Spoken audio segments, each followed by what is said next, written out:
आज के व्लॉग में मैं आपके साथ एक वजीफ़ा शेयर करने वाली हूँ जो बहुत इजी है, रिस्क में इजाफे और बरकत के लिए बहुत बेहतरीन है, ऑथेंटिक और जेन्युइन वजीफ़ा है। मैं भी अपनी डेली लाइफ में इस पर इम्प्लीमेंट करती हूँ और आपके साथ भी वही चीज़ शेयर करती हूँ जो मुझे अपनी लाइफ में इम्पैक्टफुल लगती है। और ये इतना आसान और छोटा सा वजीफ़ा है कि आप भी इसके ऊपर इम्प्लीमेंट आसानी से डेली बेसिस पर कर सकते हैं और आपके लिए भी ये आसान सा वजीफ़ा बहुत इफेक्टिव रहेगा और आपकी लाइफ में पॉजिटिव इम्पैक्ट लेकर आएगा। और इसके साथ साथ आज के व्लॉग में बच्चों की मोबाइल की आदत छुड़वाने के कुछ ट्रिक्स आपके साथ शेयर करूंगी। बहुत सारे कमेंट्स मुझे आपके रिसीव हुए थे जिसमें आप लोगों ने पूछा था कि आप ही बच्चों की मोबाइल एडिक्शन किस तरह ख़त्म करवाई जाए। So without any further delay, let's start our today's vlog. Assalamu alaikum everyone. This is Sana. Welcome back again. Hopefully you are all doing great. I'm fine too. Alhamdulillah. Vlog start हो रहा है afternoon से और मैं आज करेले गोश्त बनाने वाली हूँ। बच्चियों को बिल्कुल पसंद नहीं है। बच्चे इस तरह की चीज़ें ना यूजुअली अवॉइड ही कर रहे होते हैं, तो उनके लिए मैं बन कबाब बना रही हूँ। कबाब मैंने ऑलरेडी फ्रीज करके रखे हुए थे और वो मैंने इसी टाइम के लिए फ्रीज करके रखे हुए होते हैं कि अगर हमारे कुछ लो डेज होते हैं, हम इतने एनर्जेटिक फील नहीं कर रहे होते, कुछ बनाने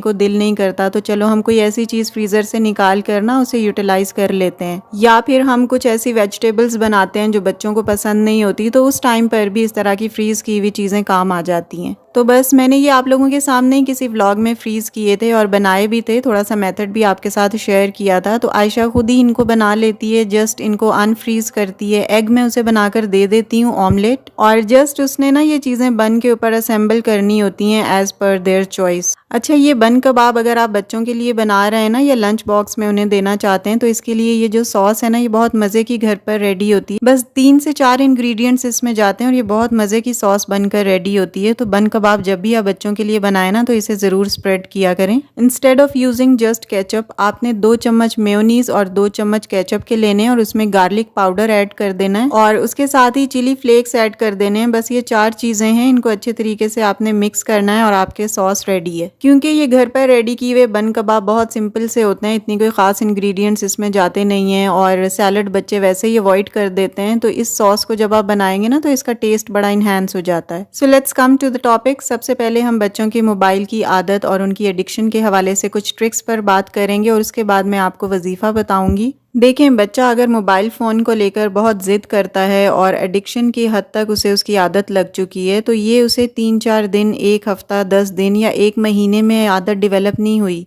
इसके पीछे कुछ दिनों नहीं बल्कि महीनों और सालों की स्टोरी है, जिसकी वजह से वो आहिस्ता आहिस्ता मोबाइल का आदी बन गया है। क्योंकि मोबाइल यूज़ करने की आदत और ज़िद बच्चे के अंदर आहिस्ता आहिस्ता कुछ महीनों या सालों में डेवलप हुई है, तो ये ख़त्म भी इतनी आसानी से नहीं होगी। बीइंग अ मदर, आपको इसके ऊपर वर्क करना होगा, आपको टाइम देना होगा। बच्चों के अंदर मोबाइल फ़ोन के लिए ज़िद रखना या उसको इस्तेमाल करने का बिहेवियर या पैटर्न बच्चे के अंदर डेवलप हुआ होता है और ये काफ़ी टाइम से चल रहा होता है। और पेरेंट्स अपनी ईज़ और कन्वीनियंस के लिए बच्चे को मोबाइल फोन पे लगा देते हैं ताकि हमारा काम जल्दी जल्दी निमट जाए। Actually you introduced phone to your children for your own convenience, और आहिस्ता आहिस्ता फोन यूज डेली बेसिस पर करने से ये बच्चे का पैटर्न बन जाता है, उसकी हैबिट डेवलप हो जाती है और वो इसका यूज टू हो जाता है। और ये habit being a parent, being a mother, आपने ही उसकी डेवलप की होती है। बच्चों को लाड प्यार में बहुत ज्यादा ओवर फैसिलिटेट किया जाता है। पेरेंट्स एक्चुअली ये समझ रहे होते हैं कि जो चीज़ हमें नहीं मिली या लेट मिली है वो हम अपने बच्चों को एटलीस्ट ज़रूर प्रोवाइड करें अर्ली एज में। यानी पेरेंट्स बच्चों को मोबाइल फ़ोन का एडिक्ट या आदी खुद बनाते हैं। बच्चे खुद तो कहीं से मोबाइल लेकर या ख़रीद कर नहीं आए होते, उन्होंने एक्चुअली आपको इसे बहुत ज़्यादा यूटिलाइज करते हुए, यूज़ करते हुए देखा होता है, तो फिर बच्चे का भी यही पैटर्न डेवलप होता है। क्योंकि बच्चे आपके बोलने से, आपके कहने से उतना नहीं सीखते जितना आपके एक्शंस, आपके अमल से सीखते हैं। और जब बच्चे आपका अमल देखकर सीख रहे होते हैं ना, तो आपको उन्हें स्पेशली सिखाने या कुछ कहने बताने की ज़रूरत ही नहीं रहती।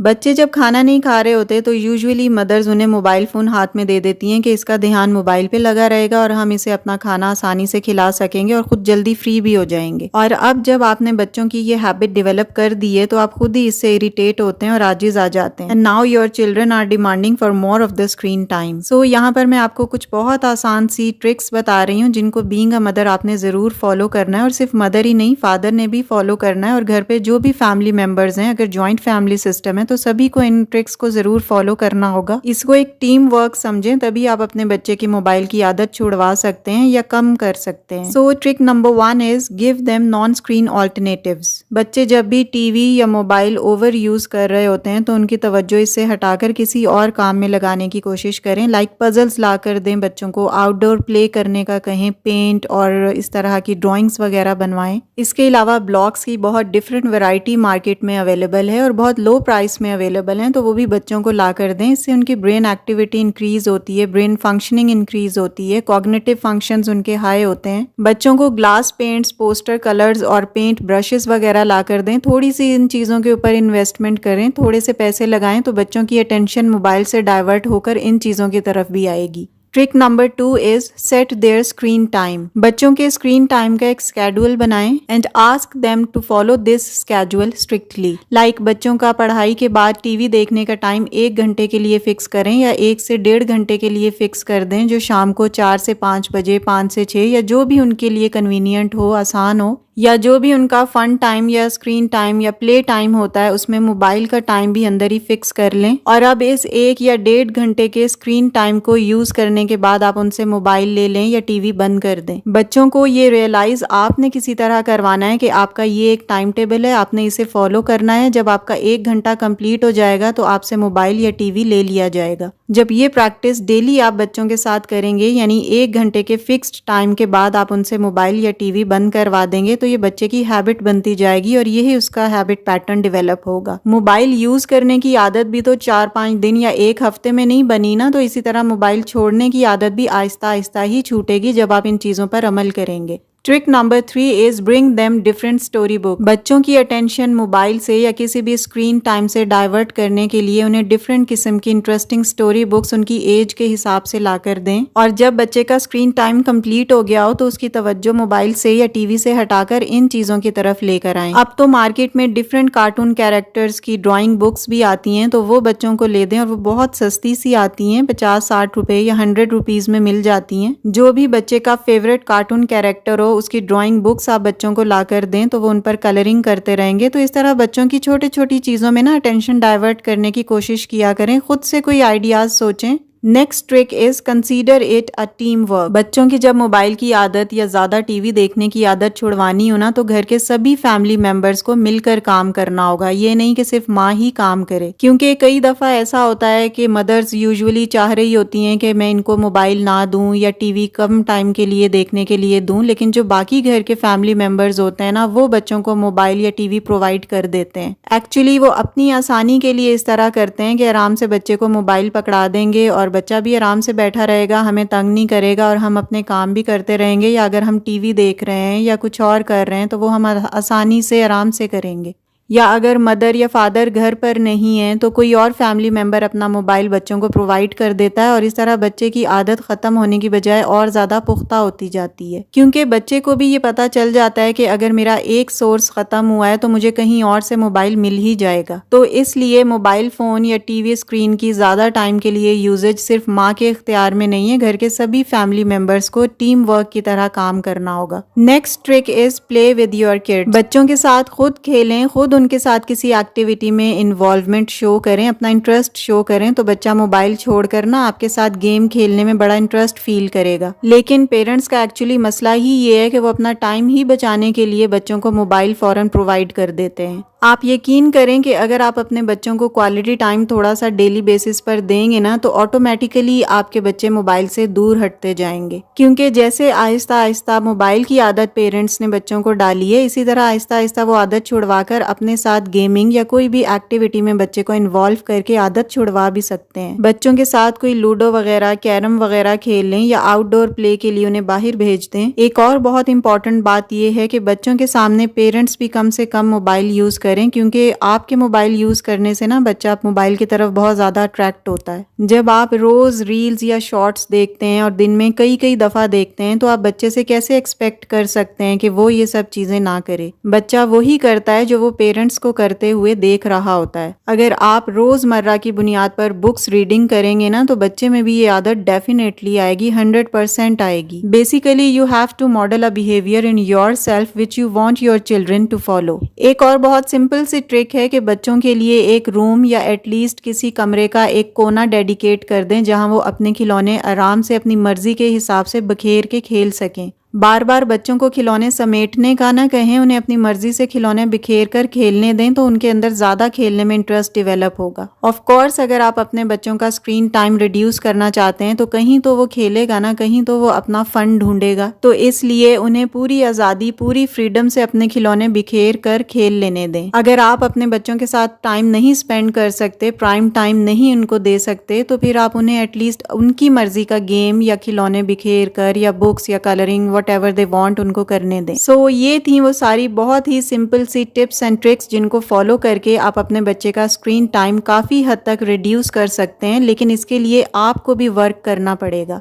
ऐसा नहीं है कि आपने बस बच्चे को ऑर्डर किया, इंस्ट्रक्शंस दी और उसने मोबाइल या टीवी छोड़ दिया। आपको पूरा टाइम काम करना पड़ेगा, इन्वॉल्वमेंट और इंटरेस्ट शो करना होगा बच्चे के अंदर। इन टिप्स को फॉलो करें और देखें कि कैसे 1-2 महीने के अंदर अंदर आपके बच्चों का स्क्रीन टाइम या तो बिल्कुल खत्म हो जाएगा या एटलीस्ट शॉर्ट हो जाएगा। सो यहाँ पर मैं करेले गोश्त बना रही हूँ, बल्कि बनाने की कोशिश कर रही हूँ, क्योंकि करेले मुझे एज सच बनाने नहीं आते। काफ़ी टाइम के बाद मैंने इन्हें बनाया है, मियाँ जी को पसंद है तो वो लेकर आए थे and I tried my level best कि ये अच्छे बने। तो वही जो प्रोसीजर होता है कि नमक लगा के मैंने 1 घंटे के लिए रख दिया था, फिर मैंने अच्छे तरीके से 2-3 पानियों से इसे अच्छे से वॉश किया था, क्योंकि नमक वाले पानी में डिप रहने के बाद अच्छे तरीके से जब हम इन्हें स्क्वीज करते हैं ना तो इसका कड़वापन खत्म हो जाता है। और उसके बाद मैंने इन्हें शैलो फ्राई किया है। अक्सर लोग इन्हें डीप फ्राई करते हैं बट मैं शैलो फ्राई ही करती हूँ टू अवॉइड एक्सेसिव ऑयल। अच्छा, जब ये हाफ फ्राई हो जाते हैं ना तो अम्मी इसके अंदर प्याज कटा हुआ डाल देती थी, तो इससे इनका टेक्स्चर बड़ा अच्छा हो जाता है। तो मैंने भी प्याज काट के इसमें डाल दिया था और जब सॉफ्ट हो गया था ना तब मैंने इसमें गोश्त ऐड कर दिया था जो ऑलरेडी मैंने भुना हुआ था। जब करेले हाफ फ्राई हो जाते हैं ना तो इसके अंदर अगर हम अनियन डालकर इनको भी फ्राई कर लें तो ये सालन बड़ा ही मज़े का बनता है। और अगर करेलों की कोई थोड़ी बहुत करवाहट हो ना तो वो बिल्कुल ख़त्म हो जाती है। सो अल्हम्दुलिल्लाह एट लास्ट मेहनत करने के बाद ना करेले का सालन मेरा बड़ा अच्छा रेडी हो गया था और मियाँ जी को पसंद भी आया था। एक्चुअली ये मेरे इतना एक्सपीरियंस में नहीं है, इसलिए मैं इसे बनाती भी नहीं हूँ, क्योंकि मुझे डर होता है कि कहीं सही ना बने तो मेहनत सारी रायगा जाएगी। आप लोग बताइएगा कि आप किस तरीके से बनाते हैं कि करेले बिल्कुल कड़वे ना बने। सो जनाब, अब आते हैं अपने बहुत ऑथेंटिक और जेन्युइन वजीफे की तरफ जो मैं भी करती हूँ। तो मैंने सोचा कि मैं अपनी प्यारी यूट्यूब फैमिली के साथ भी इसे ज़रूर शेयर करूँगी, क्योंकि इसका बहुत अच्छा इम्पैक्ट रहता है। अच्छा, बेसिकली ये वजीफ़ा बहुत सिंपल है, पढ़ने का नहीं है, आपने जस्ट लिखना है। और लिखना क्या है ये मैं आपको बताती हूँ। आपने सिंपली एक पेपर और पेन लेना है और आयतल कुर्सी किसी भी पंसूरा या कुरान पाक से देख करना एज इट इज़ उस पेपर के ऊपर लिख लेनी है। और लिखने के दौरान आपने बस इस चीज़ के लिए कॉशियस रहना है कि बिल्कुल भी कोई गलती ना हो। आपने पूरी देख देख कर एज इट इज़ लिखनी है। छोटी सी आयतल कुर्सी है, 15 मिनट में या 10 मिनट में आप आराम से लिख लेंगे। और ये आयतल कुर्सी लिखने के बाद ना आपने कहीं पे भी पेस्ट कर लेनी है। वो मैं आपको दिखाती हूँ कि मैंने किस जगह इसे पेस्ट किया है। और ये बहुत ऑथेंटिक बुक है जहाँ से मैं देखकर आपको इसके बेनिफिट्स बता रही हूँ। आपको यहाँ लिखा नजर आ रहा होगा, मैंने थोड़ा जूम कर दिया है। इस पर लिखा है कि हर नमाज के बाद आयतल कुर्सी पढ़ने वाला अगर तंगदस्त होगा तो चंद ही दिनों में उसकी तंगदस्ती और गरीबी दूर हो जाएगी। और नंबर 4 पर लिखा है कि अगर फ्रेम बनवाकर मकान में ऊंची जगह लगा देंगे तो इंशाल्लाह उस घर में कभी फाका नहीं होगा बल्कि रोजी में बरकत होगी। अगर आप खुद नहीं लिख सकती तो आप किसी से लिखवा लें, लेकिन कंडीशन ये है कि हर आराब और हर वर्ड बिल्कुल सही लिखा हुआ होना चाहिए विदाउट एनी मिस्टेक। और लिखते वक्त एक बात का खास ख्याल रखें कि जब आप आयतल कुर्सी लिख रहे होंगे ना तो इसमें आने वाले मीम, हा, तो, ज़ा, फे और काफ इनके दायरे खुले हुए होने चाहिए। अच्छा, यहाँ मेंशन है कि एराब लगाने की जरूरत नहीं है, आप जस्ट इनके वर्ड्स लिख सकते हैं सही तरीके से। एराब आप ना भी लगाए ना तो इट्स ओके, यानी जेर जबर पेश लगाना जरूरी नहीं है। अच्छा, अब जब आपने ये सारी आयतल कुर्सी लिख ली है ना और मीम, हा, तो, ज़ा, फा, काफ के दायरे खुले हुए रखे हैं तो इसके बाद ना आप इस पेपर को खुद ही किसी प्लास्टिक में कोट कर लें ताकि ये डस्ट प्रूफ भी रहे और इसकी बेदबी भी ना हो। अब प्लास्टिक कोटिंग करने के बाद ना आप जहां भी चाहें इसको चिपका दें, चाहे किसी अलमारी के अंदर चिपका दें या बाहर की साइड पे ऊपर करके चिपका दें जहां बच्चों का हाथ ना जाए, या किचन में आप कहीं इसको आराम से पेस्ट कर दें। मैंने भी इसे किचन में पेस्ट किया है, आप चाहें तो बेडरूम में या जहां भी wherever you are feeling convenient आप वहां इसे पेस्ट कर सकते हैं जहां पर बेदबी ना हो। अभी मैं आपको दिखाती हूँ, मैंने इसे किचन में हैंग किया हुआ है, टेप के साथ मैंने इसे अच्छे तरीके से पेस्ट कर दिया था टाइल्स के ऊपर। बहुत ही सिंपल सी बात है ये कि आपने बस आयतल कुर्सी लिख लेनी है और आयतल कुर्सी कुरान पाक के 3रे सिपारे में है, हमारे लिए बहुत मायने रखती है। जस्ट हमने इसे लिख कर और चिपका लेना है और फिर आप इसकी बरकतें देखिएगा इंशाल्लाह। आपके रिस्क रोज़ी में भी बरकत होगी और खूब इजाफा होगा इंशाल्लाह। लेकिन बात वही अकीदे की आ जाती है, तवक्ल की आ जाती है कि जितना आपको इन चीज़ों पर यकीन और आपका ईमान पुख्ता होगा ना, तभी ये चीज़ें इफ़ेक्टिव रहती हैं। मेरा तो अल्हम्दुलिल्लाह इन चीज़ों पर बहुत ज़्यादा बिलीफ है और इनके बग़ैर मेरी ज़िंदगी अधूरी है। मैं अपनी लाइफ में कोई ना कोई वजीफ़ा, कोई ना कोई विर्द ज़रूर इंक्लूड रखती हूँ और कुरान पाक की आयतों को पढ़ना, लिखना या विर्द करना तो वैसे ही हमारे लिए बहुत ज़्यादा फ़ायदेमंद होता है। कुछ और विर्द वज़ाइफ भी मेरी डेली लाइफ का हिस्सा हैं। अगर आप चाहते हैं कि आपके साथ मैं वो शेयर करूँ ताकि आप भी उनसे फ़ायदा उठा सकें, तो do let me know in the comment section so that मैं उनके ऊपर भी आपके लिए एक वीडियो बना सकूँ। जनाब, वीडियो को यहीं पे ख़त्म करती हूँ। अच्छी लगी हो, आपने कुछ सीखा हो तो प्लीज़ लाइक और शेयर कर दीजिएगा। And if you are new on my channel please do subscribe. See you very soon with the brand new content in the next video इंशाल्लाह। Till then stay happy and stay fit and take good care of your self.